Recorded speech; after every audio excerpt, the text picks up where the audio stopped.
दोस्तों आज हम जिस टॉपिक पे बात करेंगे वो है डिफरेंस कैसे किया जाता है रिड्यूसिंग और नॉन रिड्यूसिंग शुगर को। मतलब कौन सी शुगर जिसको हम रिड्यूसिंग कहेंगे और कौन सी शुगर जिसको हम नॉन रिड्यूसिंग शुगर कहेंगे।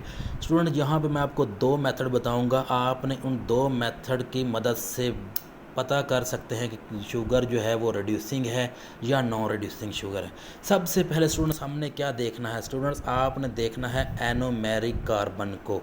किसको देखना है? Anomeric carbon. एनोमेरिक कार्बन को।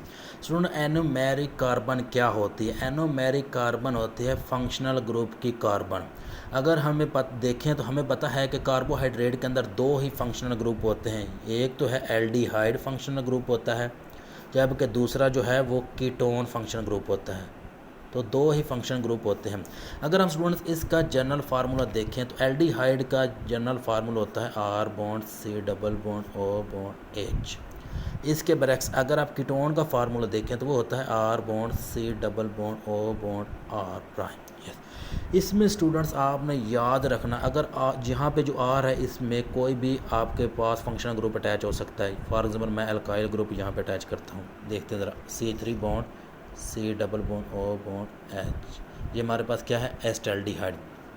स्टूडेंट्स याद रखें, जो एल्डिहाइड होगा उसका जो फंक्शनल ग्रुप होगा वो हमेशा एंड पे आता है, यहाँ हमेशा एंड पे आता है, और इसी को हम कहते हैं कार्बन वन। ये कार्बन वन काउंट होती है in the case of aldehyde. और जबकि in the case of ketone अगर आप देखें तो यहाँ पे हम क्या पुट कर सकते हैं? CH3 bond C double bond O bond CH3। मतलब यहाँ पे जो फंक्शनल ग्रुप कार्बन है वो हमारे पास 2 नंबर पे आ रही है। किस नंबर पे आ रही है? नंबर 2 पे आ रही है। याद रखें students, functional group carbon aldehyde के केस में कार्बन 1 होगी, और जबकि कीटोन के केस में कार्बन नंबर 2। इनको कहते हैं एनोमेरिक कार्बन। अब हमें पता कैसे चलेगा कि रिड्यूसिंग और नॉन रिड्यूसिंग कैसे होगा?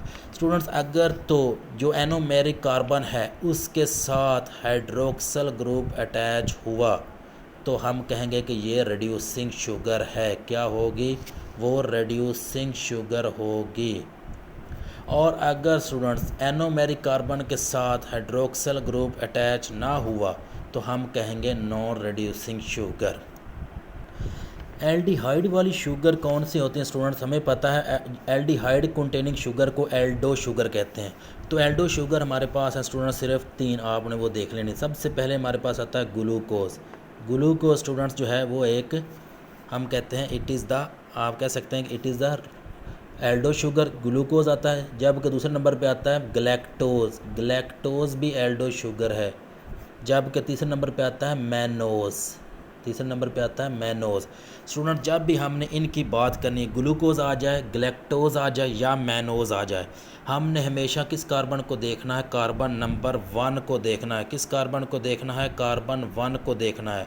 अगर कार्बन 1 के साथ आपको फंक्शनल ग्रुप OH ये अगर फ्री अटैच मिला तो हम कहेंगे कि शुगर जो है वो रिड्यूसिंग है। अगर ना अटैच हुआ तो हम कहेंगे कि ये कौन सी शुगर होगी? ये नॉन रिड्यूसिंग होगी। जबकि कीटोन के केस में हमने कार्बन नंबर 2 को देखना है, कार्बन नंबर 2 को देखना है। और कीटोन वाली शुगर कौन सी है वो हमें पता है, एक ही हमारे पास है, फ्रुक्टोज़। तो अगर फ्रुक्टोज़ हुआ तो हमने किसको देखना? कार्बन नंबर 2 को। इसी स्टूडेंट्स इसी बेस पे हम कहते हैं जो रिड्यूसिंग शुगर होती है वो आपके पास आता है लैक्टोज़ आता है। स्टूडेंट्स क्या क्या आता है? लैक्टोज़ आता है और माल्टोज़ आता है। ये दोनों क्या हैं? ये रिड्यूसिंग शुगर होती हैं। जबकि हमारे पास दूसरे नंबर पे देखें स्टूडेंट्स, सुक्रोज़ जो होता है, सुक्रोज़ जो है उसको हम कहते हैं it is the non reducing. ये क्या है? नॉन रिड्यूसिंग होता है। अब मैं आपको बताता हूँ कि ये हमारे पास सुक्रोज़ नॉन रिड्यूसिंग कैसे हुआ। हमें पता है स्टूडेंट्स के जो सुक्रोज़ होता है वो दो हमारे पास मोनोसेक्राइड से मिलकर बनता है। एक इसके पास होता है ग्लूकोज, एक ग्लूकोज है, दूसरा इसके पास होता है फ्रुक्टोज़, दूसरा है फ्रुक्टोज। स्टूडेंट मैंने पहले बताया ग्लूकोज जो है वो क्या है? आपके पास एल्डो शुगर होती है, और जब भी एल्डो शुगर होगी तो उसके पास एल्डिहाइड ग्रुप है, और एल्डिहाइड ग्रुप के लिए हमने क्या करना है? कार्बन नंबर 1 को चेक करना है। कार्बन नंबर 1 को चेक करना है। स्टूडेंट कार्बन नंबर 1 के साथ अगर हाइड्रोक्सल ग्रुप मिला तो रिड्यूसिंग शुगर, अगर ना मिला तो नॉन रिड्यूसिंग शुगर। अगर स्टूडेंट कार्बन नंबर 1 को देखें तो हमारे पास इसके साथ सिर्फ हाइड्रोजन ग्रुप अटैच है, जबकि दूसरा इसके साथ ऑक्सीजन अटैच है। हाइड्रोक्सल ग्रुप इसके पास नहीं है, मतलब ये क्या हुआ, ये जो है नॉन रिड्यूसिंग शुगर बना रहा है। इसी तरह अगर आप स्टूडेंट्स बात करें हमारे पास फ्रुक्टोज़ के केस में, इधर फ्रुक्टोज़ को देखें तो फ्रुक्टोज़ जो है वो कीटोनिक ग्रुप रखता है। ये हमारे पास क्या होता है, ये कीटो शुगर है। तो जब भी कीटोन आएगा तो कार्बन नंबर 2 को हमने देखना है, कार्बन 2 को देखना। अगर कार्बन 2 के साथ हाइड्रोक्सल ग्रुप हुआ तो रिड्यूसिंग, अगर ना हुआ तो नॉन रिड्यूसिंग। तो अगर स्टूडेंट यहाँ पे आप कार्बन 2 को देखें तो इसके साथ भी कोई हाइड्रोक्सल ग्रुप अटैच नहीं है, तो हम क्या कहेंगे कि ये जो है सुक्रोज़ असल में क्या है, ये हमारे पास नॉन रिड्यूसिंग है। सुक्रोज़ क्या है, नॉन रिड्यूसिंग है। अगर आप इसको इधर से आप चेक कर सकते हैं 1,2 लिखा हुआ, क्या लिखा हुआ है 1,2, मतलब कार्बन 1 ग्लूकोज का, कार्बन 2 किसका बोला, फ्रुक्टोज़ का। तो मतलब कार्बन 1 और कार्बन 2 ये दोनों बॉन्डिंग में पार्टिसिपेट कर रहे हैं, तो इसी वजह से हम क्या कहेंगे कि ये एक नॉन रिड्यूसिंग है, क्योंकि इनके हाइड्रोक्सल ग्रुप अटैच नहीं होंगे, इनके हाइड्रोक्सल ग्रुप फ्री नहीं होंगे। दूसरा स्टूडेंट्स हमारे पास मेथड होता है रिड्यूसिंग और नॉन रिड्यूसिंग शुगर में डिफ्रेंशिएट करने का, वो है हमारे पास बेनेडिक्ट या हमारे पास बेनेडिक्ट या फेलिंग सॉल्यूशन टेस्ट, बेनेडिक्ट या फेलिंग सॉल्यूशन टेस्ट, बेनेडिक्ट या फेलिंग सॉल्यूशन टेस्ट। स्टूडेंट ये टेस्ट कौन देता है, स्टूडेंट ये टेस्ट सिर्फ और सिर्फ आइडेंटिफिकेशन के लिए यूज़ किया जाता है एल्डिहाइड ग्रुप की, किसकी, एल्डिहाइड ग्रुप की। अगर तो कीटोन ग्रुप हुआ सॉल्यूशन के अंदर, अगर हमारे पास कीटोन हुआ तो वो ये रिएक्शन बिल्कुल नहीं देगा, बल्कि वो ये टेस्ट नेगेटिव होगा।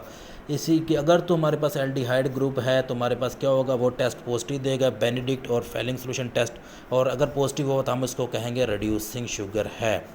अगर हम सुक्रोज़ को देखें स्टूडेंट्स, अगर हम सुक्रोज़ को देखें तो सुक्रोज़ में स्टूडेंट्स हमारे पास क्या है, ग्लूकोज अटैच है जिसके पास एल्डिहाइड ग्रुप होता है। लेकिन दूसरी तरफ क्या है, फ्रुक्टोज़ है जिसके पास कीटोनिक ग्रुप होता है, और जो कीटोन होता है वो बेनेडिक्ट और फेलिंग सॉल्यूशन टेस्ट नहीं देते। इसी वजह से हम इस टेस्ट से भी पता लगा सकते हैं कि कौन सी शुगर रिड्यूसिंग है और कौन सी शुगर नॉन रिड्यूसिंग है।